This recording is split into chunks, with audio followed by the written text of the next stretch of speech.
नमस्कार। Shri संभावी lifestyle channel को अनेक अनेक स्वागत। ओडिया मानकर प्रिय पिठा है चितौ पिठा। आगु को चितौ अमास्या आमर आसुची। आपण माने एमती चितौ पिठा बनै किरी खांतु। देखंतु ये देखिबा को केते सुंदर फुला फुला तापरे स्पंज भले एमती लागिबो। देखंतु केते नरम केते सॉफ्ट केते सुंदर फुलीची। खाइबा को भी पूरा टेस्टी। देखंतु केमती हेची। चलतु डेरी न करी चितौ पिठा हमर प्रस्तुत करिबा।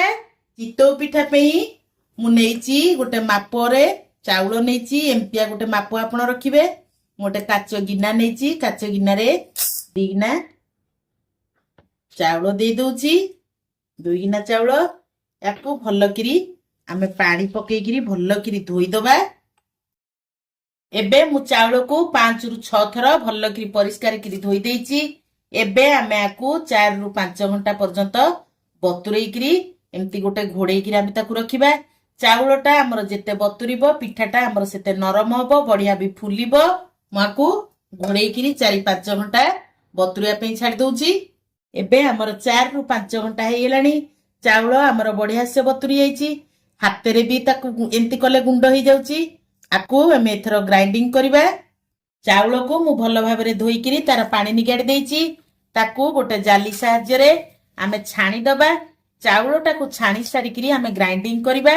काहे कि ना आमे जानि परिबा सेतरे केति की पानी देई किरी आमे बाटिबा नहले पिठो पानीटा पानिया हे जिवो। गोटे छणा साहाय्य रे मु चाउल को भल किरी छाणी देची। तादेरु पानी सबु निगिड़ी जाईची। एबे आमे ताकू ग्राइंडिंग जार रे पकेइबा। आमे ग्राइंडिंग जार रे से छणा चाउल तक सब पकेइ दबा।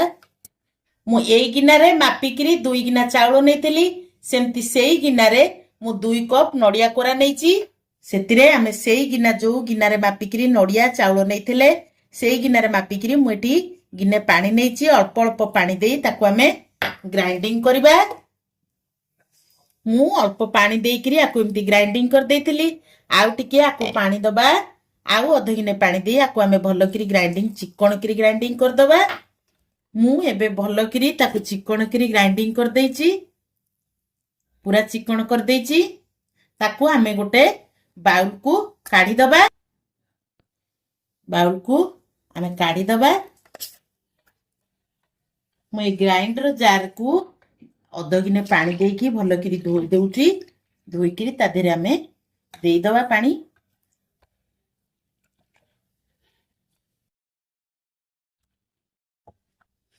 आकू आमे भल किरी गोळेई दबा नहले हाथ रे आमे भल किरी एमती गोळेई दबा। नडिया चाउल पानी को भल किरी मिसेई दबा। आकू मु भल किरी गोळेई सारला परे आकू 4 रु 5 घंटा एमती घोड़े किरी आमे रखी दबा। आपण माने जदी सांगे सांगे करबा को चाहुचदी ताले आदि रे खाइबा सोडा कि इनो पकेई देबे। आकू एमती घोड़े किरी बाहर रखिबा फ्रिज रे रखिबानी। एटी देखंतु मु जो नडिया चाउल बाटी किरी ताकू रखितली एबे 5 रु 6 घंटा हे गेलानी। देखंतु पूरा बहलिया हे कि आसलानी। पूरा बहलिया हे गेलानी। एबे आमे सेतिरे उषुम खीर दबा। जो गिना रे मु चाउल मापी कि नेथिली जो गिना रे नडिया कोरा देइथिली सेई गिना रे मु गिने खीर नेथि ताकू एबे उषुम कर दबा। खीर एबे हमर गोटे फुटा आसीरानी। आमे ताकू नेई किरी एबे से पिठो रे दबा। आमे से फुटा खीर को अल्प अल्प देई आमे चितौ पिठार आणटा टिके टिके एमती पके की खीर को गोळेबा। एबे आपण माने चाहिले खीर जगह रे पानी भी देई परिबे। पानी की भी उषुम करी आपण माने देबे। मु चाउल नडिया बाटिला बेले 1.5 गिना पानी देइतिली। एबे खीर गोटे गिना देली। समुदाय हमर 2.5 गिना हैला खीर पानी मिसेई आणटा को एमती रखिबे। बेसी मोटा रखिबेनी कि बेसी पतला रखिबेनी। एबे आमे आकू साइड रखी नेक्स्ट स्टेप को जिबा। एटी गोटे गिना रे मु गोटे चामच तेल नेची। तेल रे मु एटी 3 चामच पानी नउची। ताकू भल किरी एमती मिसेई दबा।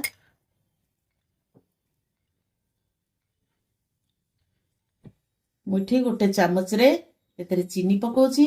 आपण माने चाहिले अधिका जदी मिठा खाउतबे अधिका चीनी पकेई परिबे। फिका न लागिबा पाई पिठाटा ମୁଁ ଚାମଚିଏ ଚିନି ପକେଇଲି। ସ୍ୱାଦ ଅନୁସାରେ ସେଥିରେ ଆମେ ଲୁଣ ପକେଇଦବା।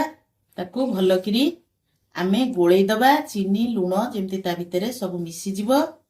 ଆଣଟାକୁ ଆମେ ଏମିତି ରଖିବା, ବେଶୀ ପତଳା ରଖିବାନି କି ବେଶୀ ମୋଟା ରଖିବାନି। ମୁଁ ଏଠି ଗ୍ୟାସରେ ଗୋଟେ ମୋଟା କରେଇ ବସେଇ ଦେଇଛି। ସେ ମୋଟା କରେଇରେ ମୁଁ ଯୋଉ ତେଲ ପାଣି ମିଶେଇକି ରଖିଥିଲି ତା ଦେହରେ ଆମେ 1 ଚାମଚ ତେଲ ପାଣି ପକେଇଦବା, ଯେମିତି କରେଇରୁ ଆମର ଧୂଆଁ ବାହାରିବ। ଆଉ ତେଲ ଗୋଳେଇବା ଦରକାର ନାହିଁ। ଆଣକୁ ପକେଇଲା ବେଳେ ଆମେ ଗ୍ୟାସର ଫ୍ଲେମକୁ ହାଇ ଫ୍ଲେମରେ ରଖିଦବା। ଆମେ ଏଠି ଗୋଟିଏ ଡଙ୍କି ଆଣ ଦବା। ସେଇ ପିଠଉ ଅନୁସାରେ ପକେଇବା ଅନୁସାରେ ଗୋଟିଏ ଘୋଡେଇଆ ଘୋଡେଇ ଦବା। ମୁଁ ଏଠି ପାଣିରେ ଗୋଟେ ଧଳା ସଫା କପଡା ରଖିଥିଲି, ତାକୁ ଏମିତି ଆମେ ଚିପୁଡି ଦବା। ତା ଚାରିପଟେ ଏମିତି ଦେଇଦବା। এই ଚାମଚରେ ଆମେ 2 ଚାମଚ ପାଣି ଏଇ କନାରେ ଦବା। ପିଠା ଉପରେ ଦେବାନି, ପିଠା ଉପରେ ଦେଲେ ପିଠା ଆମର ନଷ୍ଟ ହେଇଯିବ। 1 ମିନିଟ ପରେ ଆକୁ କାଢିବା ଦେଖିବା। ୟାଲା ପରେ ଗ୍ୟାସର ଫ୍ଲେମକୁ ମିଡିୟମ ଫ୍ଲେମରେ ଦେଇଦବା। ଏବେ ଆମର 1 ମିନିଟ ହେଇଗଲାଣି। ଆମେ ପିଠା ଦେଖିବା କେମିତି ଫୁଲିଛି, କଣ ହେଇଛି। ଦେଖନ୍ତୁ ପିଠା କେତେ ସୁନ୍ଦର ଭାବରେ ଫୁଲି ଯାଇଛି। ଆମେ ଏଥରକ ଆକୁ କାଢିଦବା। ଆମେ ଆକୁ ପ୍ଲେଟକୁ କାଢିଦବା। ସେଇ ସେମ ପ୍ରୋସେସରେ ଆମେ ଆଉ ଗୋଟେ ପିଠା ପକେଇବା। ପିଠାଟିକି ଆମେ ପକେଇଲା ବେଳେ ଗ୍ୟାସର ଫ୍ଲେମକୁ ଆମେ ହାଇରେ ରଖିବା। ସାଙ୍ଗେ ସାଙ୍ଗେ ତାକୁ ଘୋଡେଇ ଦବା। ସେଇ ପାଣି କନାକୁ ଆମେ ପୁଣି ଏମିତି ଦେଇଦବା। ତାପରେ 1 ଚାମଚ ପାଣି ଆମେ ଏଇ କନାରେ ଦବା। ପିଠାରେ ପକେଇଲେ ପିଠା ଆମର ନଷ୍ଟ ହେଇଯିବ। ଏବେ ପିଠାକୁ ଆମେ କାଢିବା ଦେଖିବା। ଦେଖନ୍ତୁ ପିଠା କେମିତି ଫୁଲିଛି। ଆକୁ ଆମେ କାଢିଦବା।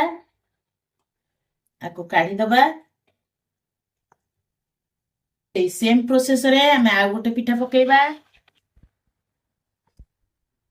ଆପଣ ମାନେ ଚିତଉ ପିଠା ବନେଇଲା ବେଳେ ଠିକ ମେଜରମେଣ୍ଟରେ ଯଦି ପିଠାଟିକି ଆପଣ ବନେଇବେ ତାହେଲେ ଏମିତି ପିଠା ଆମର ଫୁଲିବ। ବହୁତ ବଢିଆ ଦେଖାଯିବ, ବହୁତ ସୁନ୍ଦର ଦେଖାଯିବ, ବହୁତ ବଢିଆ ବି ଫୁଲିବ। ସୁନ୍ଦର ଦେଖାଯିବା ସାଙ୍ଗେ ସାଙ୍ଗେ ଖାଇବାକୁ ବି ଆମର ବହୁତ ଟେଷ୍ଟି ଲାଗିବ। ଆଉ ସେଇ ପ୍ରୋସେସରେ ଆମେ ପୁଣି ପାଣି ଟିକେ କନାରେ ପକେଇବା, ପିଠାରେ ପକେଇବାନି, ପିଠା ଆମର ନଷ୍ଟ ହେଇଯିବ। ସେମ ପ୍ରୋସେସରେ ମୁଁ ସବୁ ପିଠା ଗୁଡିକ ଏମିତି କରିଦଉଛି। ଆଗକୁ ଚିତଉ ଅମାବାସ୍ୟା ଆସୁଛି। ଆପଣ ମାନେ ଏମିତି ବନେଇକିରି ଖାଆନ୍ତୁ। କେମିତି ଲାଗିଲା ମୋ ସହିତ କମେଣ୍ଟରେ ସେୟାର କରନ୍ତୁ, ଲାଇକ୍ କରନ୍ତୁ। ଯଦି ମୋ ଚ୍ୟାନେଲରେ ଆପଣ ମାନେ ନୂଆ ଅଛନ୍ତି ପ୍ଲିଜ ସବସ୍କ୍ରାଇବ କରିବେ। ରହୁଛି, ଦେଖା ହେବା ନେକ୍ସଟ ଭିଡିଓରେ। ଜୟ ଜଗନ୍ନାଥ।